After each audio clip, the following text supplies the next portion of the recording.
പ്രിയപ്പെട്ട വിദ്യാർത്ഥി സുഹൃത്തുക്കളെ, ഈ വർഷം കേരളത്തിലെ പ്രധാനപ്പെട്ട യൂണിവേഴ്സിറ്റികളിലെല്ലാം 4 ഇയർ ഡിഗ്രിയാണ് തുടങ്ങിയിട്ടുള്ളത്. 4 ഇയർ ഡിഗ്രിക്ക് ഒട്ടേറെ പ്രത്യേകതകളുണ്ട് പഴയ ഡിഗ്രിയുമായി ബന്ധപ്പെട്ട്. അപ്പോൾ 4 ഇയർ ഡിഗ്രിയുടെ ഓരോ പ്രത്യേകതകളെക്കുറിച്ച് ഞാൻ ഓരോരോ വീഡിയോ ആയിട്ട് ചെയ്തു വരുന്നുണ്ട്. ആദ്യത്തെ 2 വീഡിയോ ഞാൻ ചെയ്ത് കഴിഞ്ഞിട്ടുണ്ട്. നിങ്ങളത് കണ്ടിട്ടുണ്ടാവും. കണ്ടിട്ടില്ലെങ്കിൽ ഞാൻ ഡിസ്ക്രിപ്ഷൻ ബോക്സിൽ അതിൻ്റെ ലിങ്ക് കൊടുക്കുന്നുണ്ട്.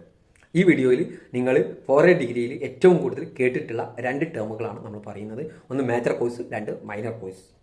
മേജർ എന്ന് പറയുന്നത് മുൻപുണ്ടായിരുന്ന മെയിൻ പേപ്പർ അല്ലെങ്കിൽ കോർ പേപ്പറുകളെ നമ്മൾ മേജർ എന്ന് പറയും. മുൻപുണ്ടായിരുന്ന കോംപ്ലിമെൻ്ററി പേപ്പർ, സബ്സിഡിയറി പേപ്പറുകളെ നമ്മൾ മൈനർ എന്ന് പറയും. ഇതാണ് ഇതിൻ്റെ സിമ്പിൾ ആയിട്ടുള്ളത്. മേജർ എന്ന് പറയുന്നത് ഏതെങ്കിലും ഒരു വിഷയത്തിലുള്ള ആയത്തിലുള്ള പഠനത്തെയാണെന്ന് പറയാം മേജർ എന്ന് പറയുന്നത്. ബികോം പഠിക്കുന്ന വിദ്യാർത്ഥികളുടെ മേജർ എന്ന് പറയുന്നത് കൊമേഴ്സാണ് അവർ പഠിക്കുന്നത്. എക്കണോമിക്സ് പഠിക്കുന്ന വിദ്യാർത്ഥികളെ മേജർ എന്ന് പറയുന്നത് എക്കണോമിക്സ്. ഫിസിക്സ് പഠിക്കുന്ന വിദ്യാർത്ഥികളെ മേജർ എന്ന് പറയുന്നത് ഫിസിക്സ്. ഓക്കെ, ഇനി മാത്തമാറ്റിക്സ് ആണെങ്കിൽ മേജർ മാത്തമാറ്റിക്സ്.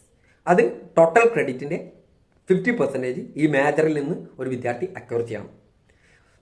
4 വർഷ ഓണേഴ്സ് ബിരുദത്തിൽ 177 ക്രെഡിറ്റാണ്. 88 ക്രെഡിറ്റ് നമ്മൾ ഏതിൽ നിന്നാണ് ഉണ്ടാക്കേണ്ടത്? നമ്മൾ ഏതാണോ നമ്മളുടെ മേജർ അതിൽ നിന്ന് ഉണ്ടാക്കണം. എക്കണോമിക്സ് ആണെങ്കിൽ എക്കണോമിക്സ് സംബന്ധമായ വിഷയങ്ങളിൽ നിന്നാണ് 88 ക്രെഡിറ്റ് നമ്മൾ അക്വയർ ചെയ്യണം. എന്താണ് ക്രെഡിറ്റ് എന്ന് ഞാൻ വീഡിയോ ചെയ്തിട്ടുണ്ട്. 3 വർഷ ഡിഗ്രി ആണെങ്കിൽ ആ ക്രെഡിറ്റ് 68ആണ്. ഓക്കെ, ഇനി നമ്മൾ മനസ്സിലാക്കി വെക്കേണ്ട മറ്റൊന്നാണ് മൈനർ എന്ന് പറയുന്നത്. നമ്മൾ ഏത് വിഷയത്തിലാണോ മേജർ എടുത്തത് അതല്ലാത്ത മറ്റു വിഷയങ്ങൾ നമ്മൾ തിരഞ്ഞെടുക്കുകയാണെങ്കിൽ മൈനർ എന്ന് പറയും. ഓക്കെ, ഓരോ കോളേജിലെയും മേജറും മൈനറും ആ കോളേജിൽ കൃത്യമായിട്ട് വിവരം നൽകിയിട്ടുണ്ടാവും. ഏതൊക്കെ കോഴ്സുകളാണ് മേജർ ഉള്ളത്, ഏതൊക്കെ കോഴ്സുകളാണ് മൈനർ.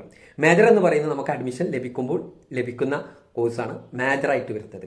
മൈനർ എന്ന് പറയുന്നത് നമുക്ക് ആ കോളേജ് നൽകുന്ന, കോളേജിലെ വ്യത്യസ്ത ഡിപ്പാർട്ട്മെൻറ്റുകൾ നൽകുന്ന വ്യത്യസ്ത ഡിപ്പാർട്ട്മെൻറ്റുകളായിരിക്കും മൈനർ ഉണ്ടാവുക. ആ മൈനർ നമുക്കത് തിരഞ്ഞെടുക്കാവുന്നതാണ്. ഓക്കെ, സിംഗിൾ മൈനർ ഉണ്ട്, ഡബിൾ മൈനർ ഉണ്ട്, വൊക്കേഷണൽ മൈനർ ഒക്കെ ഉണ്ട് എന്നുള്ളത് നമ്മൾ മനസ്സിലാക്കി വെക്കേണ്ട ഒന്നാണ്. അതൊക്കെ ഓരോ വീഡിയോ ആയിട്ട് ഞാൻ നൽകിയിട്ടുണ്ട്. പാത്വേകളിൽ എന്താണ് ഓരോ സിംഗിൾ മേജർ, സിംഗിൾ മൈനർ, ഈ കാര്യങ്ങളൊക്കെ അതിൽ പറഞ്ഞിട്ടുണ്ട്. ഓക്കെ, അപ്പോൾ മൈനർ നമുക്ക് തിരഞ്ഞെടുക്കാവുന്നതാണ് കോളേജിൽ നിന്ന്.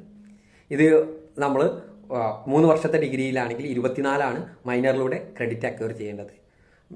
നമ്മൾ 4 വർഷ ഡിഗ്രിയിലാണ് 32 അല്ലെങ്കിൽ 36 ക്രെഡിറ്റാണ് ഇതിലൂടെ അക്വയർ ചെയ്യേണ്ടത്.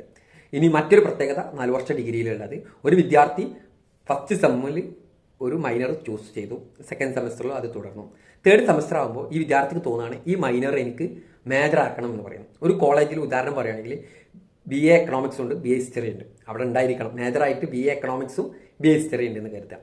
ഒരു കുട്ടി BA എക്കണോമിക്സിന് ചേർന്നു. എന്നിട്ട് ഈ കുട്ടി ഹിസ്റ്ററി മൈനറായിട്ട് എടുത്തു.